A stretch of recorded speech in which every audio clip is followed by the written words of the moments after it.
Good morning everyone. మనం ఈరోజు క్లాస్లో మ్యాగ్నెటిక్ అనే టాపిక్ గురించి తెలుసుకుందాం.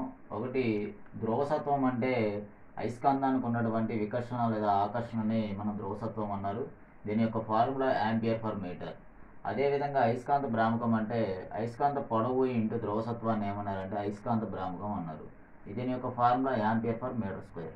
అయస్కాంత క్షేత్రం, అయస్కాంతం యొక్క ప్రభావం ఎంత మేరకు ఉన్నది అని తెలిసేదానికి సో మన అయస్కాంత క్షేత్రం అన్నాం, వేబర్ ఫర్ మీటర్ స్క్వేర్, అదేవిధంగా టెస్లా అన్నది దీని యొక్క ఫార్ములాస్. అదేవిధంగా భూమికి అయస్కాంతం యొక్క తత్వం ఉంది అని గిల్బర్ట్ అన్న వ్యక్తి తెలియజేశాడు. మనము అయస్కాంతం యొక్క వలయాలు, సో సూర్యుని చుట్టూ తిరగడం, అదేవిధంగా భూమికి అయస్కాంత తత్వం అనేటువంటి వలయాల గురించి తెలియజేసింది వ్యాన్ హాలెన్ అనే వ్యక్తి తెలియజేయడం జరిగింది. అయితే మనకి పారా, ఫెర్రో, డయా.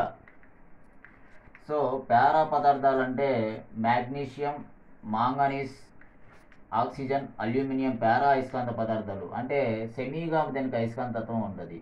ఫెర్రో అంటే ఫుల్గా అయస్కాంతత్వం ఉండవు. ఫెర్రో అయస్కాంత పదార్థాలు అంటే ఇనుము, ఉప్పు, కోబాల్ట్, ఇవన్నీ కూడా ఫెర్రో అయస్కాంత పదార్థాలు. డయా అయస్కాంత పదార్థాలు అంటే అయస్కాంతత్వం లేని పదార్థాలు. బంగారం కానీ వెండి కానీ వేటికి అయస్కాంతత్వం ఉండదు, ఇవి ఉన్నటువంటి.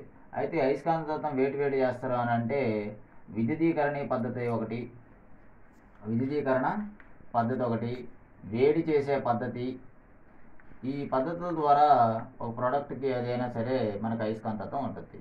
సో వీడియో చేసే ప్రతి ఒక్కరు కూడా ఆర్ఎస్ఆర్ ఆన్లైన్ క్లాస్ని సబ్స్క్రైబ్ చేస్తున్నదో కోరుతున్నాను.